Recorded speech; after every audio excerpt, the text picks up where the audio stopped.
सुंदरगढ़ के मेरे प्यारे भाइयों और बहनों,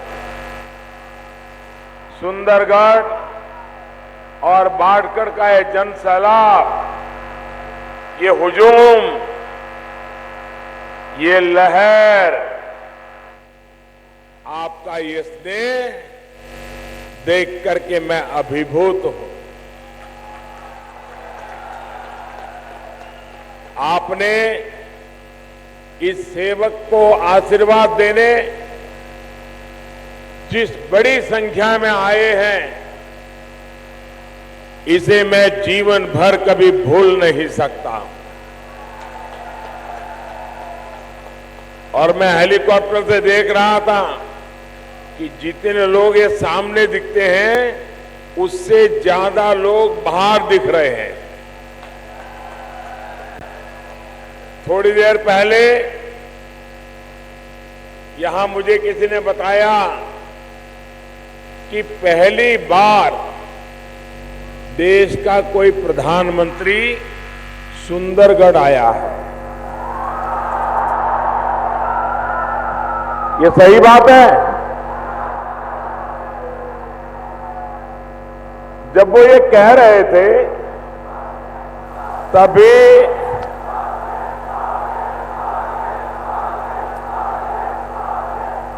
तभी मैंने उनको बीच में ही रोक दिया और मैंने जरा टोक दिया।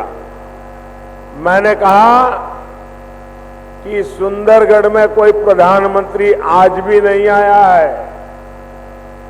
आज भी जो आया है वो तो उड़ीसा का प्रधान सेवक आज अपने मालिकों से आशीर्वाद लेने के लिए आया है। साथियों, आज से नवरात्र का पावन पर्व शुरू हो रहा है। मां शिखारवासी, मां समलेश्वरी, मां मणिकेश्वरी की धरती से उड़ीसा और देश को नवरात्र की बहुत बहुत शुभकामनाएं देता हूं। भगवान बिरसा मुंडा, श्री माद्री कालो, वीर सुरेंद्र साई, वीर निर्मल मुंडा और आमको सिमको के हर शहीद को मैं नमन करता हूं। देश की रक्षा सुरक्षा में जुटे वीर जवानों और नक्सलियों, माओवादियों, आतंकियों से देश को सुरक्षित करने वाले ओडिशा के हर जवान को भी मैं नमन करता हूं। भाइयों और बहनों, 2019 का ये चुनाव ओडिशा और देश के लिए, भविष्य के लिए बहुत अहम है। आप सभी को यहां विधानसभा में और केंद्र में किस तरह की सरकार चाहिए, इसका फैसला करना है। आपको ये फैसला करना है कि ओडिशा और केंद्र में ईमानदार और मेहनती सरकार चाहिए या फिर भ्रष्ट और फैसले टालने वाली सरकार चाहिए। आपको ये फैसला करना है कि ओडिशा और केंद्र में गरीब, आदिवासी, दलित, वंचित, पिछड़ा, शोषित हर वर्ग के परिवार का विकास करने वाली सरकार चाहिए या फिर वंशवाद, भाई भतीजावाद वाली सरकार चाहिए। साथियों, आपने दशकों तक देश में केंद्र में कांग्रेस सरकार के काम को देखा है। पिछले 19 वर्षों से आप उड़ीसा में बीजेडी की सरकार को भी देख रहे हैं। इन दोनों की तुलना में आपके सामने भारतीय जनता पार्टी की सरकार का कामकाज भी है। साथियों, आज ही भारतीय जनता पार्टी का स्थापना दिवस भी है। 39 वर्ष पहले आज के दिन सबसे बड़े राजनीतिक संगठन यानी हम सबके दिलों में बसी भाजपा का गठन हुआ था और इसका हम सभी देश प्रेमियों को गर्व है। बीजेपी इसलिए विशेष है क्योंकि ये पार्टी न तो धनबल से बनी है और ना ही बाहुबल से बनी है और न ही ये बाहर से उधारी ली गई कोई विचारधारा से बनी है। साथियों, बीजेपी देश की जन जन की आकांक्षाओं में से जन्मी है और पली बड़ी है। भारत की मूलभूत इस मिट्टी की सुगंध के साथ ये उपजी है। भारतीय सभ्यता और संस्कृति में रची बसी है और भारत के सामर्थ्य का प्रतिनिधित्व करती है। हम परिवार पर आधारित नहीं और ना ही हम लोग पैसों पर आधारित है।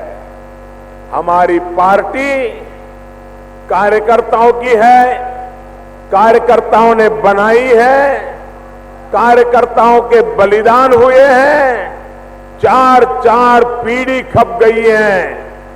कई पार्टियां पैसों से बनी है, ये पार्टी पसीने से बनी है, कार्यकर्ताओं के पसीने से बनी। जब जब देश में चुनौती आई है तब तब बीजेपी कार्यकर्ता सब कुछ छोड़कर न्यौछावर कर मां भारती की रक्षा में डटकर खड़े हुए हैं और संघर्ष किया है। जेपी आंदोलन के दौरान जनसंघ के रूप में लोकतंत्र की रक्षा के लिए आपातकाल के दौरान युवा शक्ति के रूप में बीजेपी ने कांग्रेस सरकार के दमनकारी और तानाशाही रवैये के खिलाफ लोकतंत्र को बचाने का काम किया। लाखों भाजपा के जनसंघ के कार्यकर्ता जेलों में रहे, 19 महीने जेलों में रहे। जब भारत की एकता और अखंडता पर सवाल उठा तभी बीजेपी एकता यात्रा के साथ देश को एकजुट रखने के लिए आगे आई। चरैवेति के मंत्र को लेकर हम चलते रहते हैं और अटल बिहारी वाजपेयी जी तो हमें कहा करते थे कि बीजेपी के कार्यकर्ता का एक पैर रेल में और दूसरा पैर जेल में रहना चाहिए। यानी बीजेपी का कार्यकर्ता लोगों की आवश्यकताओं को समझने के लिए जमीन से जुड़ा रहना चाहिए, लगातार भ्रमण करते रहना चाहिए। उसका एक पैर रेल के डिब्बे में होना चाहिए और दूसरा पैर विकास के जुड़े मुद्दों के लिए, जनता जनार्दन को न्याय दिलाने के लिए आंदोलन करे, संघर्ष करे ताकि सरकार को उसे जेल में डाले बिना कोई चारा न बचे। और साथियों, ऐसा हुआ भी। मुझे याद है, मैं तो छोटा सा कार्यकर्ता था, गुजरात में था, राजनीति में नहीं था, लेकिन मैंने देखा था अनेक कार्यकर्ता, अनेक ऐसी बहनें छोटे छोटे बच्चों को लेकर के महीनों तक जेलों में समय गुजारती थी क्योंकि सरकार के दमन चला करते थे। इस समर्पण से भारतीय जनता पार्टी का गठन हुआ। अगर केरल की तरफ नजर करें, आए दिन हमारे कार्यकर्ताओं की हत्या हो जाती है। वहां कोई सत्ता में हम बैठे नहीं हैं। बंगाल में आए दिन हमारे कार्यकर्ताओं को मौत के घाट उतार दिया जाता है। जहां आतंकवाद है वहां भारतीय जनता पार्टी के कार्यकर्ताओं को मौत के घाट उतार दिया गया है। लेकिन उसके बावजूद भी भारत माता की जय इसी एक मंत्र के लिए समर्पित भारतीय जनता पार्टी के कार्यकर्ता 4-4 पीढ़ी से न कुछ लेना है, न कुछ पाना है, न कुछ बनना है, न कभी अखबार में तस्वीर छपती है, न टीवी पर चेहरा दिखता है, लेकिन फिर भी भारत माता की जय का नाद करते हुए भारतीय जनता पार्टी के कार्यकर्ता लगे रहते।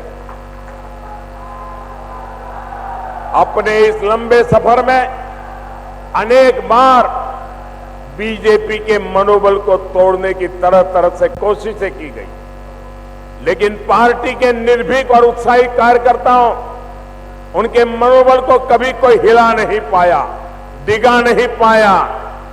आज बीजेपी का झंडा आज ऐसी जगहों पर लहरा रहा है जिसकी कभी किसी ने कल्पना भी नहीं की थी। आज नॉर्थ ईस्ट से लेकर भारत के चारों कोनों में भाजपा का परचम लहरा रहा है।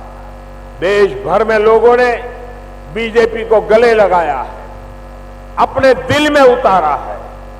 आज बीजेपी दुनिया का सबसे बड़ा लोकतांत्रिक संगठन है, लोकतांत्रिक दल है।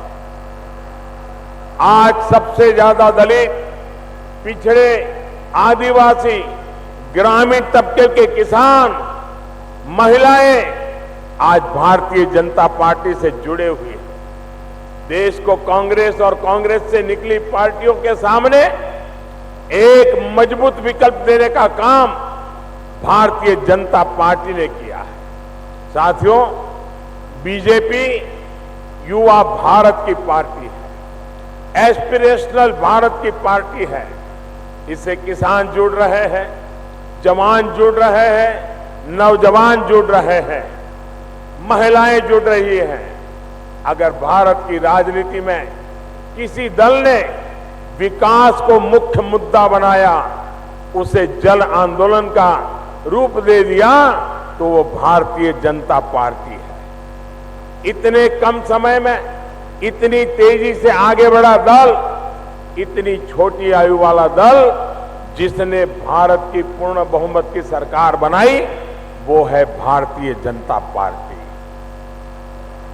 भाइयों बहनों, अटल जी ने कहा था, अंधेरा छटेगा, सूरज निकलेगा, कमल खिलेगा। आज जब मैं उड़ीसा की धरती पर आया हूं, तो मैं भी देख रहा हूं कि उड़ीसा में चाहे राज्य की सरकार हो, चाहे केंद्र की, कमल खिलना तय है। उड़ीसा की जनता ने तय किया है। कोई 5-7 साल पहले कल्पना भी नहीं कर सकता था कि यहां बीजेपी का डंका बजने लगेगा। आज मैं दावे के साथ फिर से एक बार दोहराता हूं कि ओडिशा में इस बार सबसे ज्यादा कमल खिलने वाले हैं।